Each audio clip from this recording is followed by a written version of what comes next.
Assalamualaikum warahmatullahi wabarakatuh kepada anda semua. Selamat datang ke Kisah Seram Malaysia.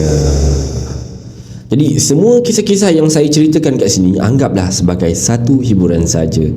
Tak ada kena-mengena dengan yang hidup ataupun yang dah meninggal dunia tau. Marilah kita sama-sama berdoa kepada Allah Subhanahu Wa Taala. Semoga Allah panjangkan umur kita, murahkan rezeki kita, berikan kesihatan yang baik untuk kita semua dan permudahkan segala urusan kita di dunia dan di akhirat. Dan semoga Allah berikan syurga buat mak dan ayah kita. Amin amin ya rabbal alamin. Jadi tanpa membuang masa, marilah kita terus ke video yang pertama dengan lafaz Bismillahirrahmanirrahim. Kita mulakan.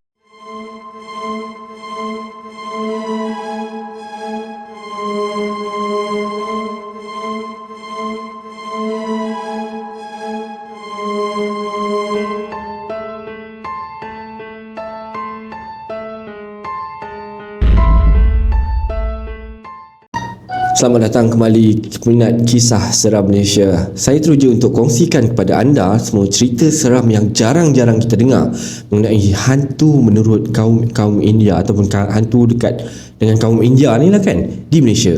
Kita biasa dengar cerita hantu pasal hantu Cina, hantu Melayu kan, tapi hantu lagi satu vampire kan. Jadi tapi hantu India kita kurang dengar.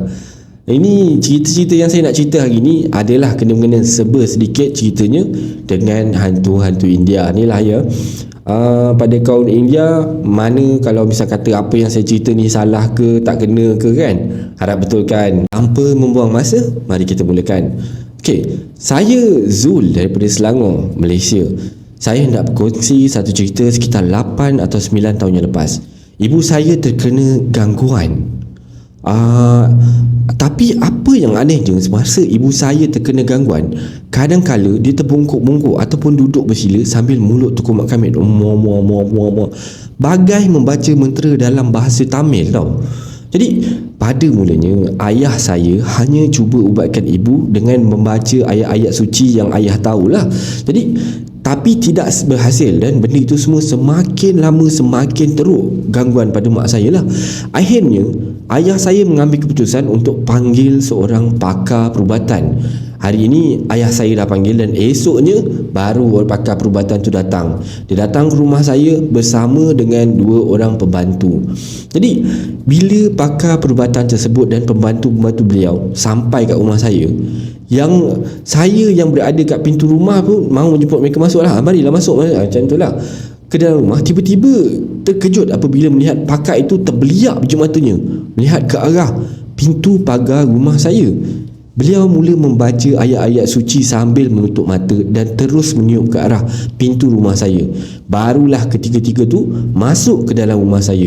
Mungkin mereka ada nampak sesuatu, mungkinlah, sebab biasanya pakar-pakar perubatan ni dia memang ada sixth sense ataupun dia memang boleh nampak lah benda-benda macam ni. Jadi saya sambung cerita. Pada ketika itu, keadaan ibu saya hanya terbaring di ruang tamu sambil menangis tak berhenti-henti. Ayah saya terus menceritakan kepada pakar tersebut apa sebenarnya yang terjadi. Pakar itu tidak menyentuh pun ibu saya, hanya menegur ibu saja. Terus ibu saya menjerit dan berlari ke arah sofa seolah-olah sangat ketakutan. Saya dan ayah teruslah cuba nak tangkap mak ni, takut-takut mak ni jadi agresif sangat kan. Jadi saya pun cubalah tangkap. Pakar tu kemudian mengambil kain dan menyuruh saya dan ayah baringkan ibu. Pakar itu memegang jari ibu saya beralaskan kain yang dipegang sambil membacakan ayat-ayat yang suci tentu, yang saya pun tak berapa dengar lah sebab agak perlahan bacaannya tu. Ibu saya terus bangun dan duduk sambil kaki sebelahnya diangkat seperti seorang samseng duduk. Sambil muka pandang ke bawah. Makin lama makin kuat mulut ibu saya bercakap-cakap menggunakan bahasa Tamil. Dan aksi ibu saya ni persis perempuan yang dirasuk oleh roh penari. Macam itulah gayanya ibu saya masa tu, yang duduk macam bersila tapi kaki sebelah terangkat macam tu kan. Kan ada kalau kita tengok cerita filem hantu India tu, macam itulah lebih kurangnya, kata pencerita ni lah. Jadi pakar tu hanya tersenyum dan terus memanggil salah seorang pembantunya. Lai sini, mari. Rupanya pembantunya itu memang mahir bab kawal histeria yang melibatkan makhluk halus yang dihantar oleh kaum India. Tak lama kemudian dia berkata-kata dalam bahasa Tamil untuk bercakap dengan makhluk halus tersebut. Terus mak saya rebah. Kan, terus pengsan lah mak dia. Pakar tersebut kata jangan baringkan mak saya, dia hanya dudukkan dan tahan belakang dia. Tu biasa saya tengok kalau orang berubat pun dia tak kasih baring, dia suruh duduk, dia tahan belakang. Jadi pakar tersebut ambil sebotol air mineral, dibaca dengan ayat-ayat suci dan kemudian menyuruh ayah saya memberi mak minum. Perlahan-lahan ibu mula minum. Kelihatan ibu saya mahu macam nak termuntah tau. Cepat-cepat saya ambil badi dan letak di depan ibu saya. Ibu saya terus muntah. Terkejut saya apabila melihat bukannya muntah biasa, tapi ada darah dan sedikit gumpalan rambut dalam muntah ibu saya. Ibu saya terus muntah lagi sehingga dia rasa lega dan terus pengsan. Dia terbaring terus. Akhirnya apabila semuanya selesai, pakar itu mula menceritakan.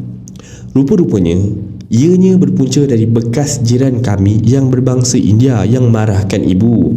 Sebab ibu saya selalu menegur mereka sekeluarga lah katanya kat sini. Tapi kadang-kadang benda-benda macam ni kita tak boleh percaya juga tau. Sebab makhluk yang lagi satu ni biasa kalau dia merasuk-merasuk ni bukan boleh percaya sangat dia cakap apa kan. Jadi ini kita dengar, kita cerita je lah kan. Bukan apa, mereka selalu mabuk-mabuk dan membuat bising. Jadi ibu saya selalu menegur mereka sebab terlalu bising, tak kira siang ke malam ke, memang sentiasa bising. Tak sangka pula mereka marahkan ibu saya, padahal bukan marah pun, hanya menegur. Dan bukan cara yang kasar, cara lembut. Yalah, cara mak-mak menegur kan. Jadi pakar tu memberitahu mereka menghantar hantu mereka untuk ganggu ibu saya, tapi nasib baik dapat dicegah awal. Jadi tidak begitu susah untuk diubati. Akhirnya pakar tu dia cuba pagar keliling rumah kami untuk elakkan daripada rumah kami diganggu lagi oleh makhluk-makhluk yang cuba mengganggu lah. Biasalah pagar. Jadi ini adalah kisah yang pertama. Harap anda enjoy dan stay tune. Kita ada kisah yang kedua berkenaan dengan lift. Lift ni pun ada kena-kena juga dengan hantu ataupun seorang anti India.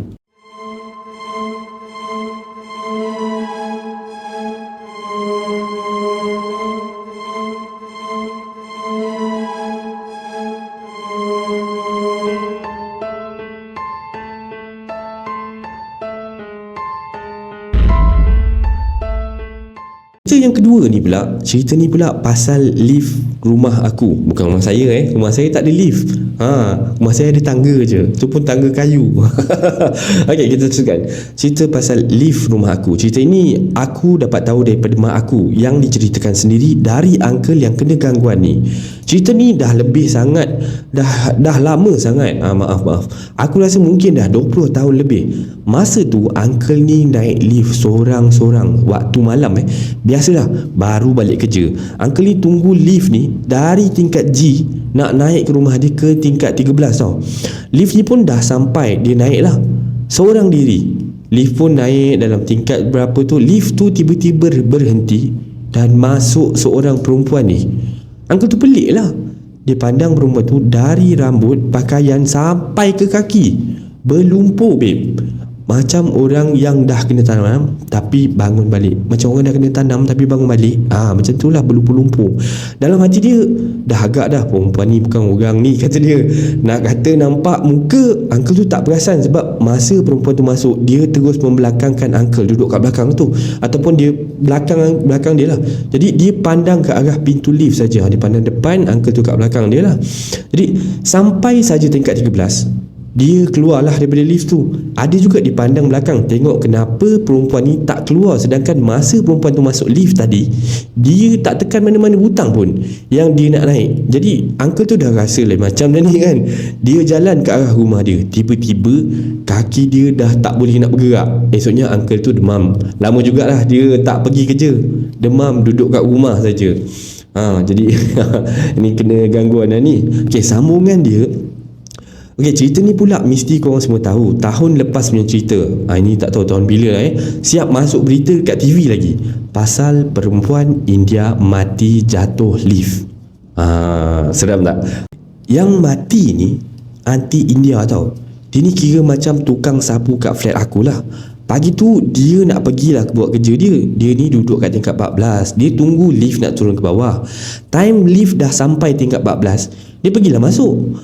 Aku dengar dia nak masuk tu, dia tengah tengok phone dia, dia pun main masuk je tanpa tengok lift tu. Dan lift tu dah sampai tingkat 14 tu, kotak lift tu tak ada kat situ tau. Maksudnya yang kita masuk, pintu tu terbuka, tapi dia punya isi yang apa, yang ada platform apa semua tu, kita masuk pijak tu tak ada dia. Jadi anti tu masuk, dia jatuh daripada tingkat atas, daripada rumah di tingkat 14 tu sampai bawah tingkat G.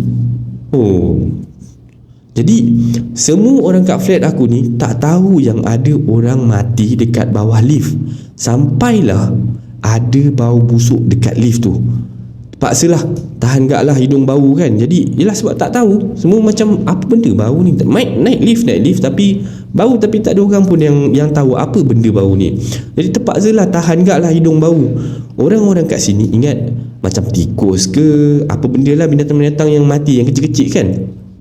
Dah lama macam dalam 2 minggu macam tu, bau dah kuat sangat tau, sampai semua orang dah tak boleh nak tahan dah. Jadi dah beberapa hari tu, masa aku mula baru balik daripada kerja, tengok kat situ kat lift tu bomba, ramai-ramai orang korban dekat depan lift tau. Jadi aku ni jenis tak kisahlah kan, penat lagi bomba balik kerja, aku tak kisahlah sebab dah penat, malas nak layan. Aku pun nak pergi tengok, aku pun malas lah. Aku naik lift sebelah, esoknya heboh satu flat pasal anti India mati dekat bawah lift. Tu pun aku tahu daripada makcik-makcik yang kepo, aka radio yang bergerak. Biasalah makcik-makcik ni memang tak ada kerja, duduk rumah kan, dia jalan sana jalan sini bercerita-cerita lah.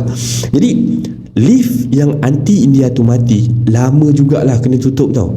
Boleh kata dalam 6 ataupun 7 bulan macam tu barulah buka balik lift tu. Ni aku nak cerita ni. Masa lift tu nak buka balik, 2 orang abang maintenance ni datang repair lift, cek apa semua yang patut kan. Diorang ni, 2 orang ni tengah sembang-sembang lah sambil nak keluarkan alat-alat repair. Tiba-tiba ada asap keluar daripada dalam lift. Diorang ingat mungkin ada benda terbakar ke apa. Diorang buka dari luar, terbuka je lift tu, asap banyak tu keluar daripada lift tu. Diorang ni pelik lah. Diorang pun pergi tengok-tengok dekat-dekat, apa benda ni kan. Diorang pun pergilah jenguk, nak tahu apa diorang nampak. Diorang nampak perempuan rambut panjang tutup muka sambil duduk mencangkung dalam lift tu. Diorang apa lagi, lari tak cukup tanah lepas tu. Habis semua barang-barang diorang tinggal kat situ sebab takut punya pasal geng. Tak dia tak kita, aku pun kalau macam tu berlari juga kan. Esoknya abang-abang maintenance ni dia bawa kaum dia ramai-ramai. Jom teman aku, kata dia, jom kita repair sama-sama ramai-ramai. Habis kalau tak, siapa nak repair, dah memang tugas kan. Jadi kenalah juga, tapi bawalah kawan ramai. Aku pun ada juga pernah dengar gelak dalam lift tu. Lift anti tu matilah waktu tu. Masa tu lagilah aku ni tengah tunggu lift nak pergi kerja lah kan. Sampai je lift, tak ada orang pun dalam tu. Aku ni disebabkan dah lambat juga, aku naik lah juga, pintu sikit lagi nak tutup je, tiba-tiba dengar macam perempuan ketawa.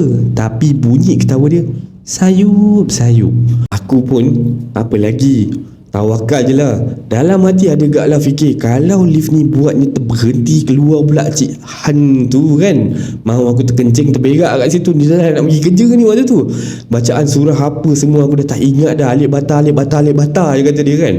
Jadi nasiblah rumah aku ni tingkat 5, nak turun kat tingkat G. Nasib rumah aku bukan tingkat atas lagi. Kalau tak goyang gak babe, lama dalam lift kan. Jadi memang sampai sekarang lift tu masih berfungsi. Orang-orang India, kaum-kaum India dekat flat aku ni, kalau tak ada orang masuk, dia orang memang takkan masuk dalam lift tu. Ada juga aku pernah jumpa macam limau and barang-barang semayang dia orang dalam lift ni lah.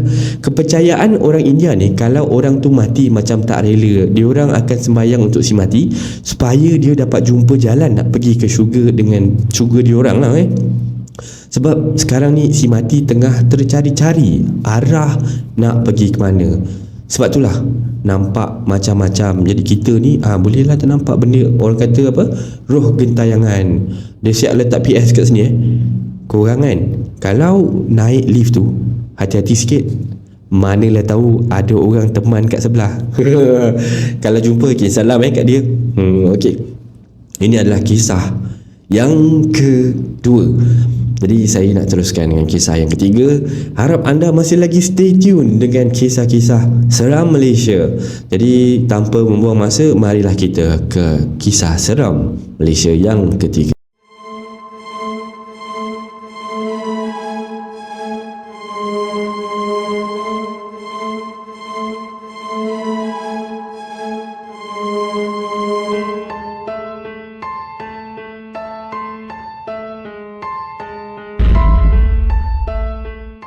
Kisah seram yang ketiga.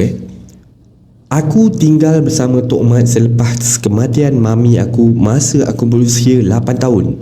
Bapa aku ni berbini muda dan merantau ke serata pelosok alam dunia ni untuk bekerja bersama syarikat Orang Putih. Jadi papa sanggup menjual kedai runcit, lesen membeli dan menjual getah di Pekan Damak kerana tawaran yang gaji yang lumayan oleh syarikat Orang Putih ni lah. Tambahan pula, mak tiri aku ni memang tak pandai berniaga. Jadi kami anak-anak yang masih kecil ni tak mampu menguruskan kedai. Jadi terpaksalah bapa jual semua sekali untuk nak teruskan dia bekerja dengan kerja yang baru lah. Jadi bermulalah episod hidup aku tinggal bersama dengan datuk dan nenek di kampung Batu Balai. Datuk seorang pesara polis dan menetap di situ. Datukku memang terkenal dengan kegarangan dia. Apalah lagi kalau datuk memang berkebolehan berbomoh dan bersilat. Tiada satu pun antara kami mewarisi ilmu perbomohan dan persilatan datuk, kerana menurut datuk ilmu itu bukan boleh dipelajari tapi ianya perlu diwarisi. Jadi mesti nak kena waris.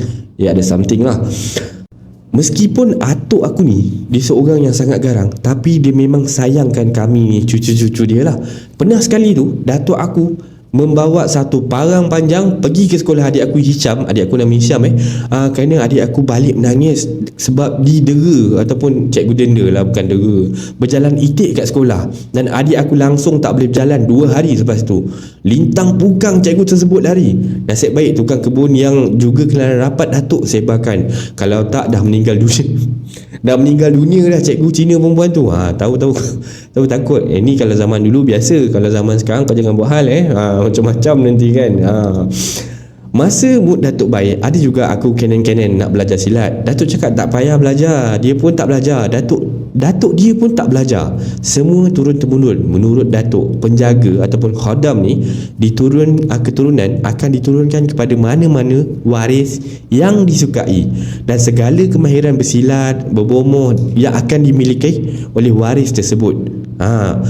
Yalah, benda-benda macam ni memang saya ada kenal satu orang ni, dia tak pernah pandai mengurut, tapi sebab keturunan dia tu ada something, so tak tahu, suddenly dia besok semalam tak pandai, hari ni tiba-tiba pandai, memang terror betul mengurut. Jadi sebagai anak muda, sudah semestinya aku nak ilmu silat dan bomoh. Dengan bomoh, aku boleh tundukkan mana-mana perempuan yang aku suka. Dengan ilmu pengasih, ni tak boleh jangan kau, tak baik tau. Dengan silat pula, aku boleh silatkan sesiapa sahaja yang cuba nak ganggu kekasih hati aku. Ish, sungguh keji impian kau waktu tu. Okey, aku masih ingat pada suatu malam selepas solat maghrib, sedang kami membaca Al-Quran dengan datuk. Tiba-tiba makcik aku yang tinggal bersama tiba-tiba datang dan menyuruh, "Jangan bising," kata dia. "Anti aku ni saun babi ke?" kata dia. Astaghfirullahaladzim. Boleh lah, orang nak mengaji disuruh jangan bising. Getus hati kecil aku. Datuk aku lihat relax je. Makcik aku kemudian duduk di tangga dapur dan membebel dalam bahasa yang tidak kami fahami.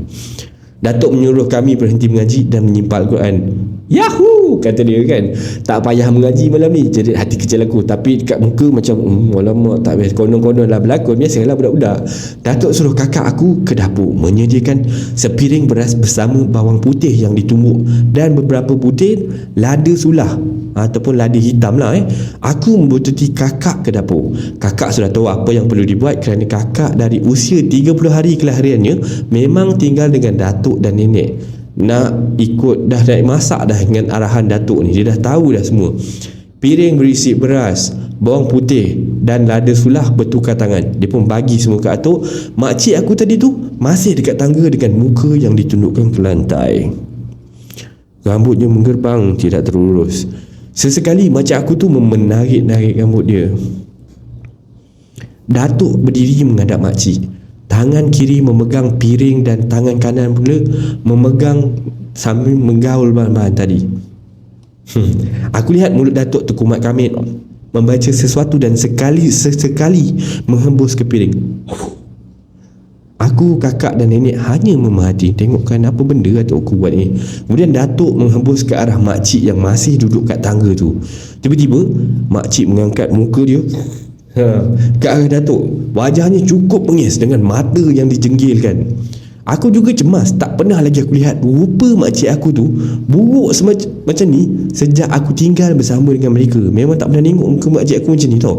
Jadi apalagi kecut perut bila makcik memaki Datuk dalam bahasa yang kami tak faham biji butirnya.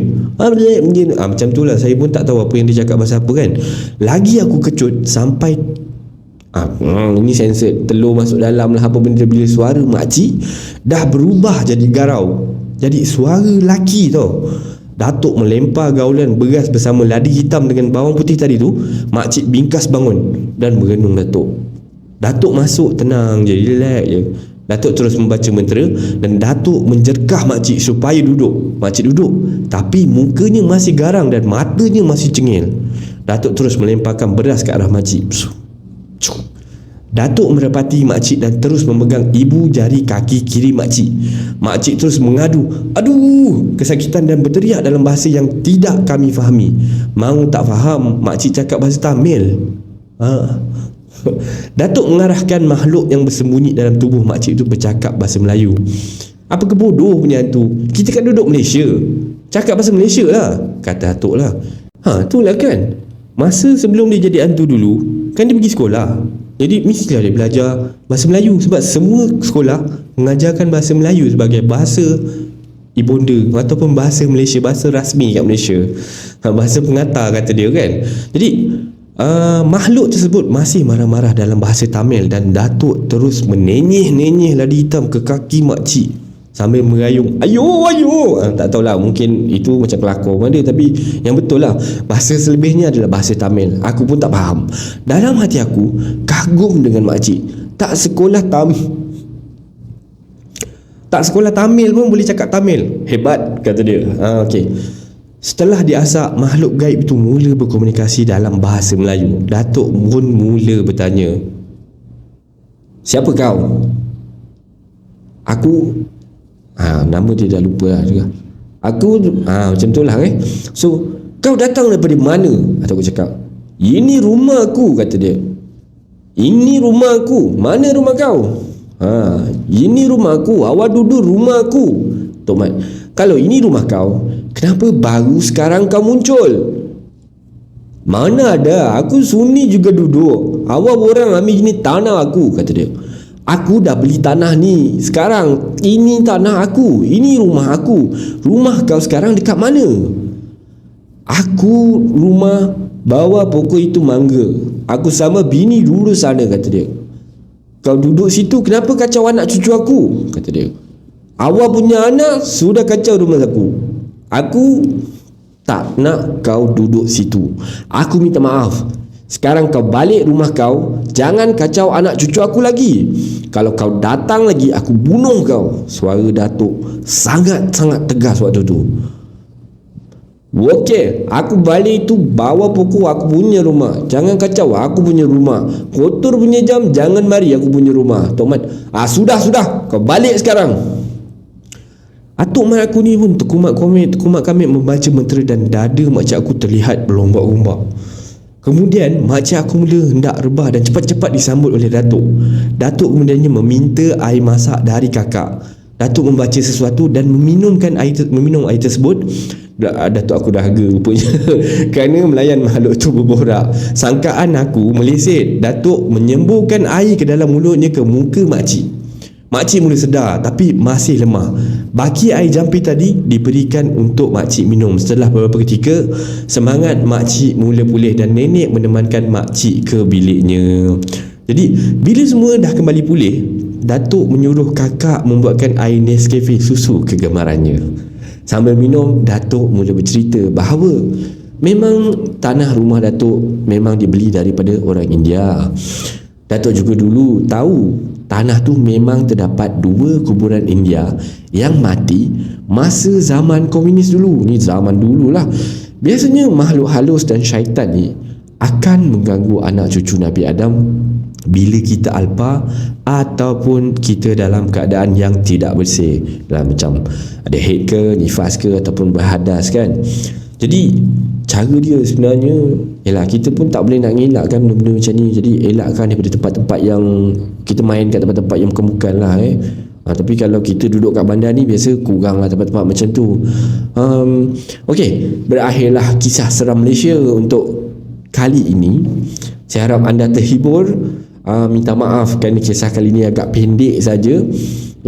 Okey, sebarang komen dan like dan share daripada anda semua amat-amatlah saya hargai, dan terima kasih pada yang dah sudi subscribe di channel ini, dan yang masih belum tu anda bantulah saya dengan menekan butang subscribe tu kat situ, kat manalah, kat situlah kan. Jadi bantulah saya untuk membuat banyak video-video yang lebih baik dan menarik untuk anda semua.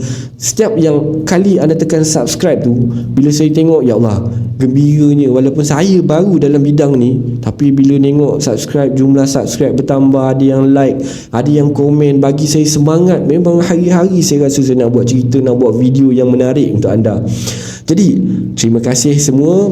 Saya akhiri kisah seram Malaysia pada malam ini dengan lafaz Assalamualaikum warahmatullahi wabarakatuh. Ciao dulu.